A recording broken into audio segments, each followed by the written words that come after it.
So we're here at a local solar farm, about 10 minutes out from where I live. There are a couple of these scattered around the area in general. Uh, I live in the state of Connecticut, and the state of Connecticut does have quite a few solar farms. Um, the issue that I can see the country having in the future, if not it's already an issue, is if in the time where we are pretty much reliant upon solar farms and wind farms, where the traditional reliance upon coal burning for energy usage or gasoline for for cars, so on and so forth, oil, becoming a security concern.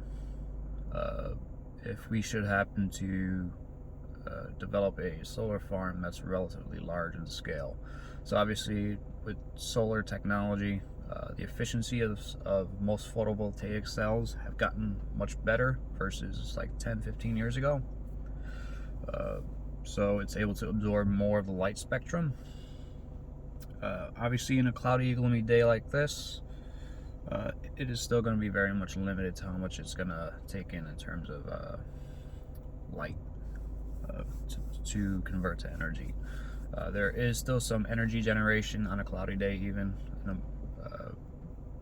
like this, but the effectiveness will be much lower versus a traditional sunny day. So obviously there are panels where they are set up to kind of like pivot in a certain direction to wherever the strongest light, to whichever direction the most amount of concentrated light is coming from, or it's just set to a standardized rotation from a certain amount of degrees, dependent upon where the farm is installed, obviously. So obviously sun rises in the east, sets to the west, so you can have it on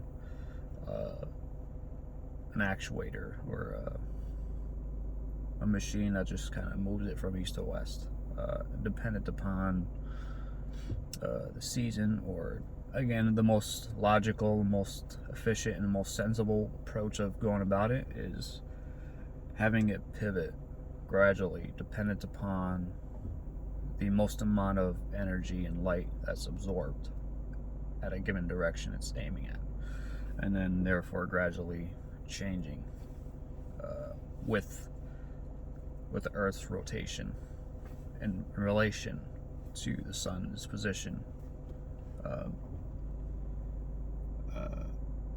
Definitely another thing to notice, there are quite a few solar farms that do not have some kind of security system, just in general. So without naming this particular farm, this installation here, it's not huge, but it's large enough to where this kind of investment made for this installation should be protected with some kind of security system, even if it's just like a camera. Ideally, if there are only going to be a few points to which there would be cameras, ideally, I think, me personally, this is my personal opinion, not so much professional, is to have maybe a 360-degree camera perched upon a pole that's maybe 75 feet up in the air, 50 feet in the air. Obviously you don't want it too high, because then you'll have, on a windy day with too much pole shake and all that, so it kind of messes with the stability and whatnot. Even if it's placed at about 30 feet above ground, at least you have some kind of visual aid to a particular installation. So ballparking the estimate to the cost that whoever it is that decided to build this installation here, per its size, I would say it's about a couple acres in size, in scale. I would easily say they've spent probably in the range of a couple $1 million building this installation here. Because obviously when you have a traditional household solar system, if it's in a house that's I don't know what the square footage of the roof is, maybe 10,000 square feet. I mean, that's probably a high number right there, because I can't quite think of an appropriate size for square footage. That kind of installation, I'll just say the average cost of a general installation for a standard house, that's maybe the estimated value where it has like 3 bedroom or 4 bedroom or 2 bath, living room, dining room, whatever. Average house cost maybe $300,000 to $500,000. A full roof solar installation probably fetched that house probably around $25,000 to $30,000 for a decent system. Maybe a little cheaper. Obviously, there's still incentives. So this installation, based on this total size, it would easily be several $1 million. It's definitely an investment. It's a nice long-term investment. It's obviously the effectiveness or the efficiency does go down over the years the longer that this technology is used, but it's gotten better, obviously. So the amount of energy generated from a photovoltaic cell that's, let's say, fresh off the factory, installed a month later or so, that same cell that's maybe in use, let's say it's been in use for 10 years now, it's not going to have a peak efficiency like it had back when it was newly built or newly manufactured. So I don't know, let's say the baseline, let's say you got max efficiency for that particular solar voltaic cell. 10 years from now, may go from 100% efficiency to its spec to maybe 70% efficiency. I mean, that's still good efficiency. It still does enough energy, enough generation to provide for whatever applications you're primarily using for, whether it's be residential or if it's something like this, maybe for a large institution, for manufacturing or whatever the case may be.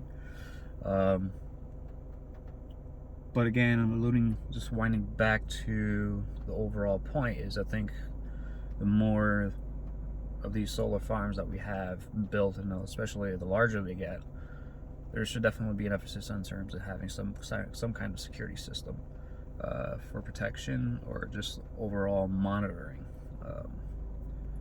It's kind of like, imagine having, let's say, our main power grid.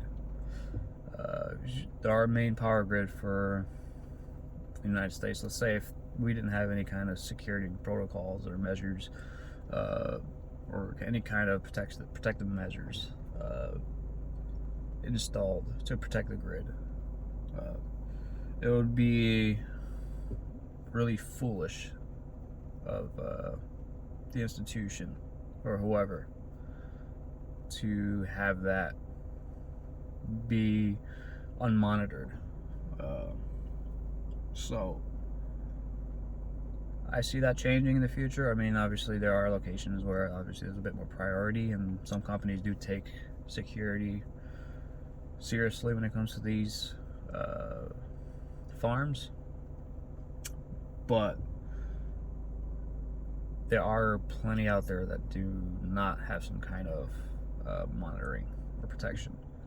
So this is like a I would say a public announcement to those companies, institutions, organizations, maybe even if it's something subsidized mostly by the government, to have some kind of security method or security measures in place to watch over these, to help better aid, or at least maybe have periodic visitations from security from let's say a contracted security organization or a contracted security company. Just doing periodic periodic surveys, just making sure everything is, solid, meaning let's say the main entrances are not unlocked, open, or the fences are, if there is fences, the fences are not breached or damaged, and having these kind of surveys done probably, I would say, maybe at least twice a day, depending on the location. Obviously, if it's in a more highly populated location, definitely have more frequent monitoring of the location. If you're far out and remote, I suppose you can get away with having little monitoring services because there's not going to be many people, but there will always be those off chances where you'll have, I don't know, some very specific situation where you may have some individuals or a group looking to, I don't know, maybe steal a cell. It's entirely possible to have some of these places breached and someone going ahead and trying to steal by disassembling some of these systems into like a large truck. So just so that they don't have to pay for solar, or maybe they sell it to some other provider like black market, some kind of black market provider.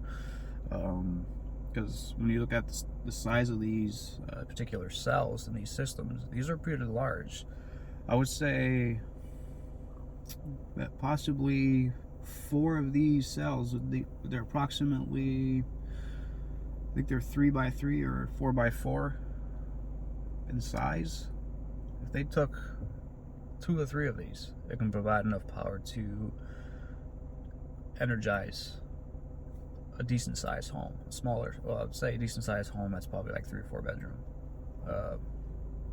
Obviously, they'd be doing it at their own risk, shocking themselves, trying to disassemble and steal it. But again, use case. I'm sure maybe they've considered these things, and they do monitor energy, the amount of energy being generated. So I suppose they can pretty much see any kind of sudden energy drop occur at any given time. That would be a red flag to be abnormal, and then that would trigger a response to send someone out. But you think about it this way: when there's nobody out here, let's say it's late at night, it's all quiet, if a group of individuals, like 2, even if it's just like a group of 2 who knows what they're doing, they could probably be in and out within less than 30 minutes if they've done it before, they're familiar and whatnot. So that's just something to take in consideration. We've all heard, I'm pretty sure a lot of us have heard about, the stories where neighbors are stealing power from another house across from them, where they have where the house next door has an outside power outlet, and they secretly tap into the line because it's outside, and they buried it, or at least try to hide it as much as possible, just so they can get free power until they're caught. Obviously, they see the line running through. But yeah, so although I'm pro solar, I'm pro wind generation, pro solar, pro wind, we need more of these farms, especially in more rural locations. But definitely that's something that should be considered more in building these farms. So thanks for watching.